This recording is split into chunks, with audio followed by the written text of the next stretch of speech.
The hardest patient I ever dealt with wasn't at the hospital. It was my own family. For 12 years, I pulled back-to-back night shifts as a registered nurse at Atrium Health in Charlotte. I lived on black coffee, hospital cafeteria food, and pure determination.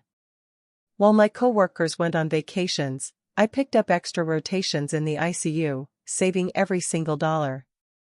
Being a single mom to my 7-year-old son, Leo, meant there was no safety net. It was just me. When I finally signed the paperwork for our cozy 3-bedroom home in a quiet suburban neighborhood, I cried right there at the closing table. My monthly mortgage payment was steep, and the property taxes weren't a joke, but it was ours. No more unpredictable landlords or cramped apartments. I thought buying my first home would finally bring peace. 2 weeks after we moved in, the doorbell rang. I wasn't expecting anyone. When I opened it, my mother, Eleanor, and my older sister, Vanessa, were standing on the porch. They weren't holding a housewarming plant or a gift. They were holding 4 massive suitcases. Surprise! Vanessa squealed, pushing past me into the foyer without waiting for an invitation. My mother followed her, immediately inspecting the hardwood floors with a critical eye. She turned to me, her expression a mix of forced affection and absolute entitlement. She told me that Vanessa's apartment lease in Atlanta had ended, and instead of throwing money away on rent, they decided it made perfect sense for Vanessa to stay with me for a couple of weeks while she figured things out. Honestly, I was stunned. I looked at the luggage, then at my sister, who was already dropping her bags onto my brand-new living room rug. That didn't sit right with me. They hadn't called. They hadn't asked. They just showed up, assuming my hard work was a resource for them to exploit. I love my family, but Vanessa has always been a master at avoiding responsibility, and my mother always enabled her. I took a deep breath, keeping my voice calm and professional, the exact tone I use when a patient's relative starts escalating on the floor. I told them I wished they had given me a heads up, because Leo was still adjusting to his new school, and my schedule was brutal. Vanessa rolled her eyes, throwing herself onto my sofa. She laughed and said it was a big house, and families help each other out. She claimed it would only be for 2 weeks, tops. Against my better judgment, I relented. I told myself it was just 14 days, and I could handle anything for 2 weeks. I should have trusted my instincts. By the 3rd week, Vanessa hadn't looked at a single job listing or apartment. Instead, she had completely taken over the guest bedroom, leaving her dirty laundry in the hallway and eating the expensive groceries I bought for Leo. When I gently brought up the timeline, my mother called me from her own house, instantly turning on the guilt. She asked how I could be so selfish when I had so much space, reminding me of how hard family obligations are, as if my sister's lack of planning was somehow my moral failing. Then came Friday night. I walked through the door after a grueling 14-hour shift, completely exhausted, looking forward to a quiet weekend with my son. I wasn't prepared for what I found inside my own house. My living room looked like a completely different house. The quiet sanctuary I'd spent 12 years working for was gone. The coffee table was cluttered with empty takeout containers, the TV was blaring, and sitting on my couch was a man I had never seen before in my life. He had his muddy boots propped up on my ottoman, holding a beer. Vanessa was sitting right next to him, laughing loudly. Leo was nowhere to be seen. Panic hit me first, cold and sharp. I ignored the mess and the stranger, walking straight to the back of the house. I found Leo sitting on his bed in his room, clutching his iPad, looking incredibly uncomfortable. He told me the noise had scared him, so he'd just stayed in his room all evening. My blood boiled, but I forced myself to stay calm. As an ICU nurse, I know that losing your temper never helps you gain control of a situation. I went back out to the living room. Vanessa looked up, completely unfazed by the exhaustion written all over my face. She introduced the man as Marcus, a guy she'd met at a local lounge a few days prior. She casually mentioned that Marcus was going to be staying over for the weekend because his own place was undergoing renovations. That didn't sit right with me. Not at all. I looked at Marcus and told him, politely but firmly, that I don't allow strangers to sleep in my home, especially with my young son in the next room. I told him he needed to leave. Marcus looked surprised, then looked at Vanessa, expecting her to handle it. Vanessa's face hardened. She stood up, pulling me into the kitchen by my arm, out of Marcus's earshot. She started whispering fiercely, telling me I was embarrassing her. She said I was being rigid and controlling, and that since she was paying rent, she should have a say in who comes over. I stared at her, completely dumbfounded. Rent? I asked. She hadn't given me a single dollar. She hadn't even offered to help with the water bill, which had already doubled since she arrived. Vanessa shrugged, completely unbothered by her own lie. She said family doesn't nickel and dime each other, and that because I made good hospital money, I didn't need her cash anyway. She told me I was acting entitled just because I had a mortgage. I finally reached my limit. I walked past her, went straight to the front door, opened it wide, and looked at Marcus. I told him he had 5 minutes to leave my property, or I would call the Charlotte-Mecklenburg police to report a trespasser. Marcus didn't argue. He grabbed his jacket, muttered an apology, and practically ran out the door. Vanessa was furious. She screamed that I was a horrible sister, slammed the guest room door, and locked it. If you've ever had to set boundaries with manipulative family members, let me know in the comments how you handled it. The next morning, I woke up to a flurry of text messages. Vanessa had spent the entire night calling our relatives, spinning a completely fake story. According to her, I had kicked her out into the street in the middle of the night over a minor misunderstanding. My phone was blowing up with angry messages from aunts and cousins I hadn't spoken to in years, accusing me of letting a little bit of success go to my head. But the worst part was a voicemail from my mother. Her voice wasn't angry, it was dripping with that disappointed, manipulative sweetness she always used when she wanted to break my resolve. She said she was disappointed in me, and that she was driving over right now to settle this family matter once and for all. I thought the worst of the confrontation was over. But when my mother arrived an hour later, she wasn't alone, and the paperwork she laid out on my kitchen table turned my blood to ice. My mother walked into my kitchen like she was a corporate executive taking over a failing branch. Behind her stood my brother, Derek. Derek was 32, lived in my mother's basement, and hadn't held a steady job since the pandemic. He wouldn't meet my eye. He just stared at his sneakers, shifting his weight nervously while my mother pulled a thick, manila envelope from her designer purse. Vanessa emerged from the guest room, her eyes smug, completely recovered from her tantrum the night before. "Sit down, Chloe," my mother said, gesturing to my own kitchen chairs as if she owned them. I didn't sit. I leaned against the counter, crossing my arms, keeping my breathing steady. "What is this, Mom?" "I have a shift starting in 4 hours." She slid a document across the quartz countertop. I glanced down. At the top of the page, in bold letters, it read, "Quitclaim deed." I picked it up, my eyes scanning the legal jargon. My mother had gone to a local notary and had a document drawn up that would add Vanessa and Derek to the deed of my house as co-owners. I honestly couldn't believe what I was looking at. "It's the only fair way to fix this family," my mother explained, her tone completely matter-of-fact. She said that because I was a successful nurse, I had been blessed, but Vanessa and Derek were struggling. She argued that since family takes care of family, sharing the equity in the house would give my siblings the financial security they needed to finally get on their feet. She told me it was my duty as the oldest daughter to sign it. Vanessa nodded along. "It's just paperwork, Chloe. It's not like we're taking the house away. We just want to be equal." They were trying to guilt-trip me into signing away half of the asset I had literally bled for. If I signed that deed, they would legally own my home. They could borrow against it, force a sale, or move in permanently, and I would have absolutely no legal right to stop them. I looked at Derek. You agree with this? Derek shrugged.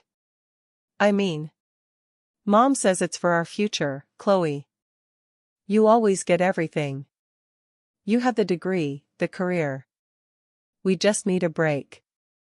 The sheer entitlement left me breathless.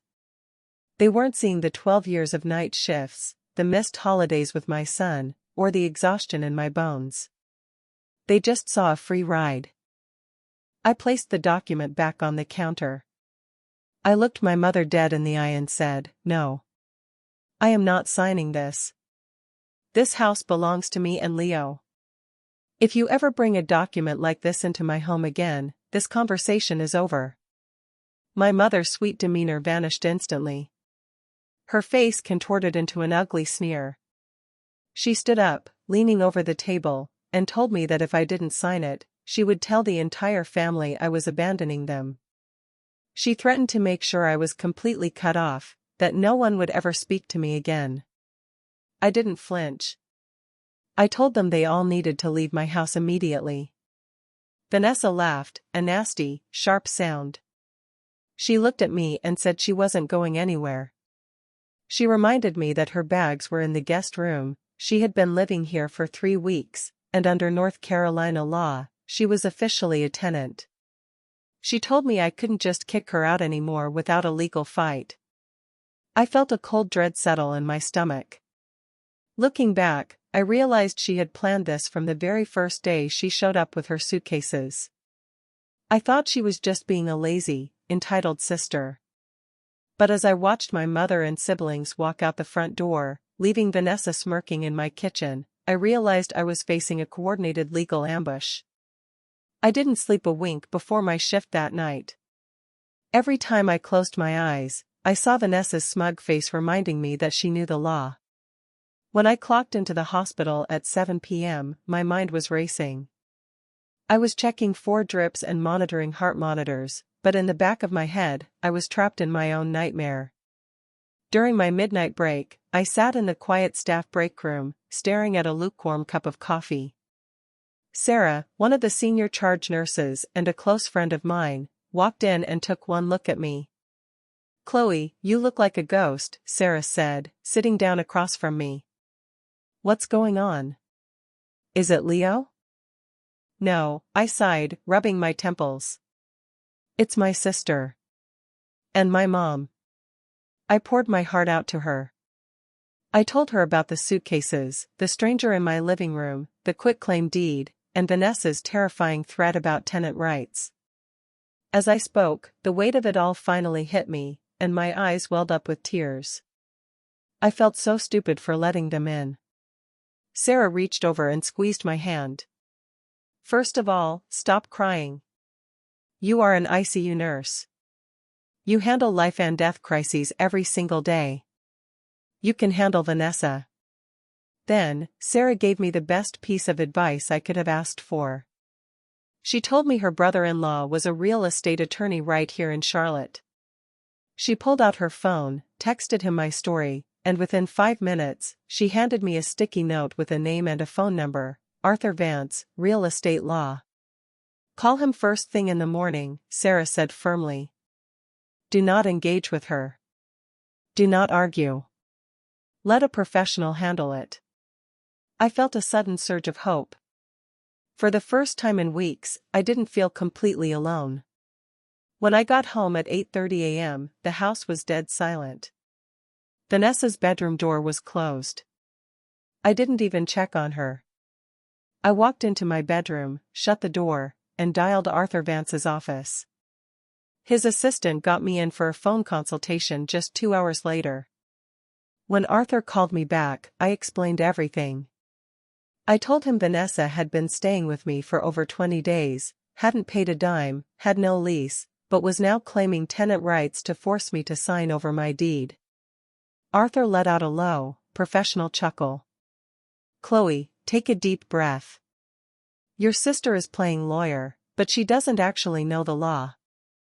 He explained that while North Carolina does have strict tenant protections, Vanessa wasn't a tenant, she was a transient guest.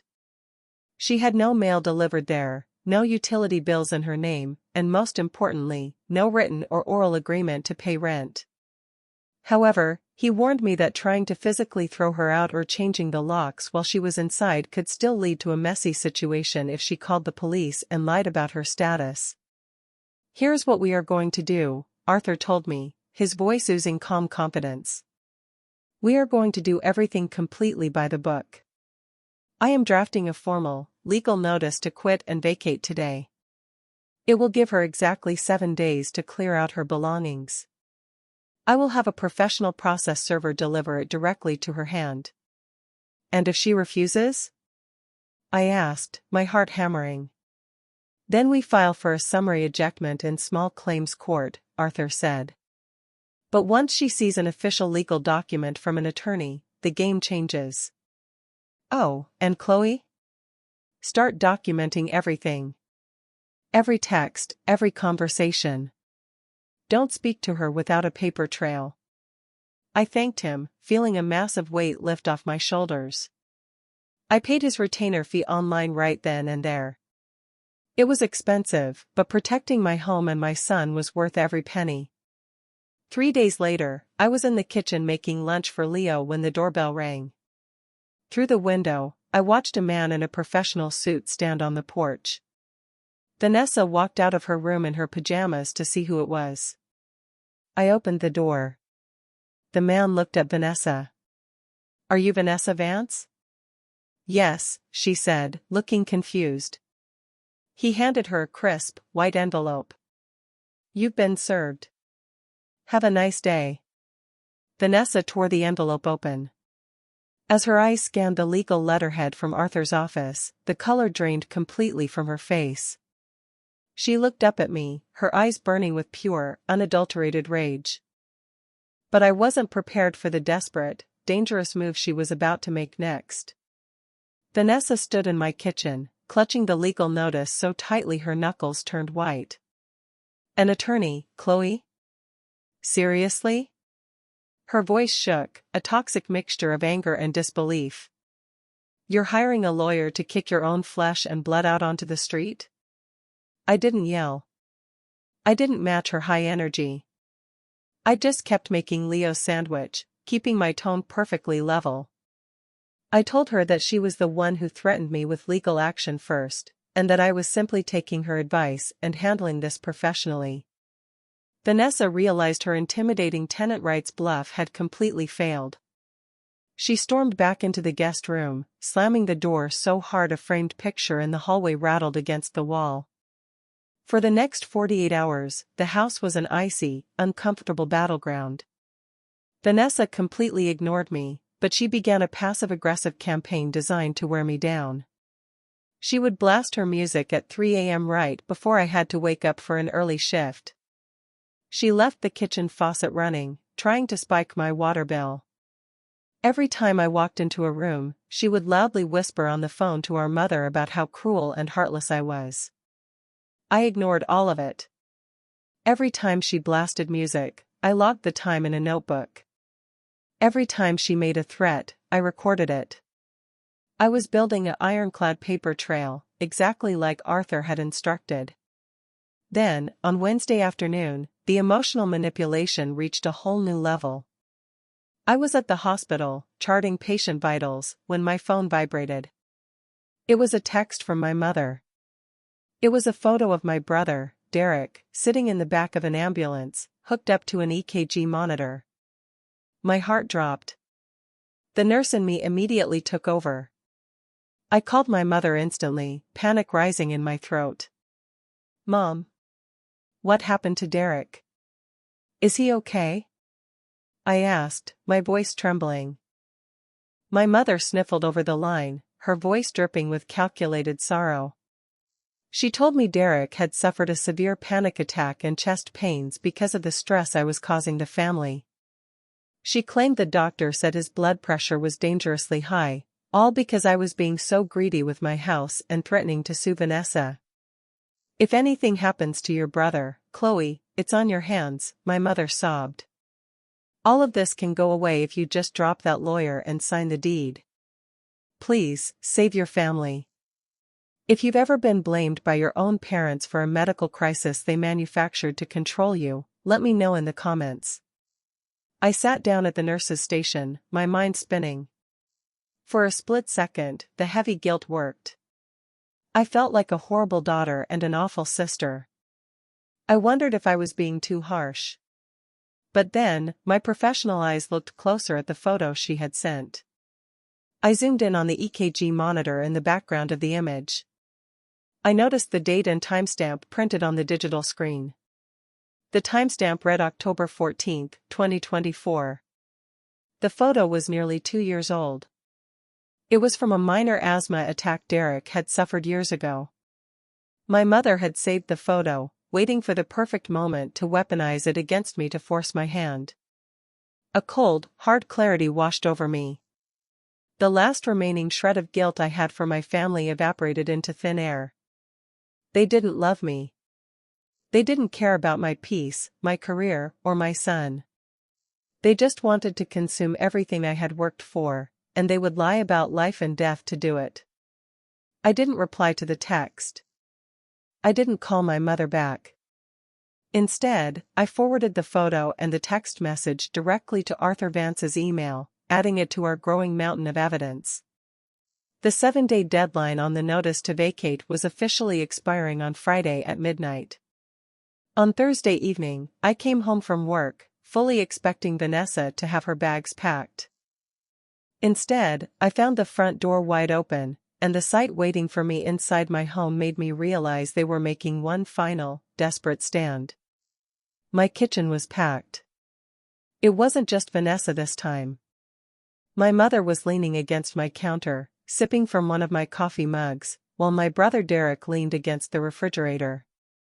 Sitting at my dining room table was Aunt Sylvia, the self-proclaimed matriarch of the family, a woman known for using religion and tradition to police everyone else's lives. They had staged a full family intervention inside my own home. "Close the door, Chloe," Aunt Sylvia said, her voice dripping with artificial authority. "We need to talk about this ungodly spirit of greed that has taken over your heart." I stood in the entryway, my nursing bag still slung over my shoulder. I looked around the room, feeling a bizarre sense of detachment. The old Chloe would have been defensive, crying, and begging them to understand how hard I worked. But the woman standing there now was an ICU nurse who had just uncovered a fabricated medical emergency. I left the front door wide open. "You have exactly 10 minutes, I said, my voice steady, calm, and completely devoid of emotion. "And then every single one of you is leaving. Vanessa's legal notice expires tomorrow, and she will be leaving too." My mother slammed her mug onto the counter. "How dare you speak to your aunt that way? We are here to save you from making a mistake you can never take back. Look at yourself, Chloe. You're letting a little bit of hospital money turn you against the people who raised you." Aunt Sylvia chimed in, opening a leather-bound journal. She began listing every single favor my family had ever done for me over the last 15 years. She brought up the $200 my mother lent me for groceries when I was in nursing school. She brought up the time Derek helped me move into my old apartment. She used every past act of kindness as a debt, calculating the interest in emotional guilt. They wanted me to feel so isolated, so burdened by shame, that I would hand over the keys just to make the screaming stop. "Are you finished?" I asked when Sylvia finally paused for breath. Vanessa smirked from the corner. "She doesn't care, Aunt Sylvia. She thinks her fancy lawyer is going to protect her. She forgets that judges care about family values." I pulled out my phone. I didn't open a text message. I opened the email I had received from Arthur Vance just an hour prior. "Actually," I said, looking directly at Vanessa, "my lawyer already filed the paperwork for the summary ejectment hearing with the Mecklenburg County Court. If you are not out of this house by midnight tomorrow, a sheriff's deputy will be serving you a formal court summons right here at this address." It will become a matter of public record. Every future landlord in North Carolina will see an eviction filing attached to your name." The smirk vanished from Vanessa's face. She looked at my mother, her eyes wide with sudden panic. "Is that true?" Vanessa whispered. "Mom, she can't do that, right?" My mother looked at me, her eyes filled with cold fury. She realized the guilt trips, the old photos, and the family pressure weren't working anymore. Her manipulation had run completely out of fuel. "You are no daughter of mine," my mother spat, grabbing her purse from the counter. "You are selfish, cold, and lonely. Come on, Vanessa. Let's leave this house. Let her sit here all by herself in her precious empty rooms." They stormed out, one by one, slamming the front door behind them. The house fell completely silent. If you enjoy emotional real-life stories and want to see how standing your ground can change your life, don't forget to subscribe. The next day, Friday, was the quietest day I had experienced in months. I stayed home from work, keeping Leo in his room playing Lego bricks while I waited. At 10 p.m., 2 hours before the legal deadline, Vanessa dragged her 4 massive suitcases down the hallway. She didn't say goodbye to me. She didn't look at Leo. She just slammed the front door, got into my mother's waiting car, and drove away into the night. I locked the deadbolt behind her. I leaned my back against the door, closing my eyes, letting out a breath I felt like I'd been holding for months. It was over. The house was finally ours again. But the next morning, when I walked out to my mailbox to grab the weekend papers, I found an official letter from my homeowners association that turned my stomach to ice. Vanessa hadn't left without firing one final, destructive shot. The letter from my HOA had a bright red notice of violation and intent to fine stamped across the top. According to the official document, a formal complaint had been filed against my property for running an illegal, unregistered commercial business out of a residential zone. The report claimed I was operating an unapproved daycare and boarding facility, citing multiple anonymous reports of strange men and unattended children entering and exiting the home at all hours. The fine was $100 per day, backdated to the week Vanessa arrived, totaling over $1,500. I leaned against the mailbox, the morning sun beating down on my face, and I actually had to laugh. It was so transparently Vanessa. She had used her final hours in my home to construct a malicious lie, hoping the HOA would find me out of the neighborhood or force me to sell. She couldn't have the house, so she wanted to make sure I couldn't enjoy it either. But Vanessa didn't understand how modern suburban communities actually work. I didn't panic. I walked back inside, sat down at my laptop, and emailed the HOA property manager directly. I attached a copy of the formal notice to vacate served by my attorney, the police report log from the night I removed her friend Marcus, and the security footage from my Ring doorbell showing exactly who had been entering and exiting my house. I also included the texts from my mother proving the family dispute. 2 hours later, the property manager emailed me back. She apologized profusely, stating that the board had reviewed the evidence, realized the complaint was a fraudulent act of retaliation by a disgruntled guest, and waived the fines completely. Vanessa's final weapon had completely backfired. That afternoon, a locksmith arrived at my house. I watched him change every single cylinder on the front door, the back door, and the garage. When he handed me the brand new set of heavy brass keys, a profound sense of relief washed over me.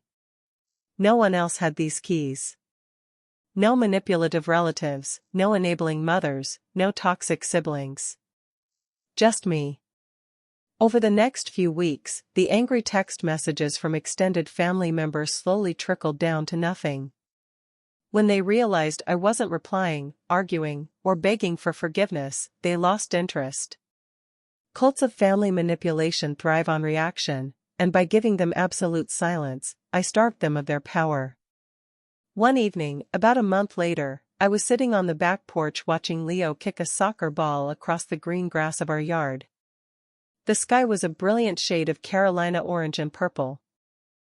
My phone buzzed on the glass table next to me. It was a text from Derek. It wasn't angry, and it wasn't a demand for money. It was a single sentence that changed how I viewed the entire ordeal, and it finally brought the closure I didn't think I would ever get. Derek's text was short: Vanessa moved back into Mom's basement.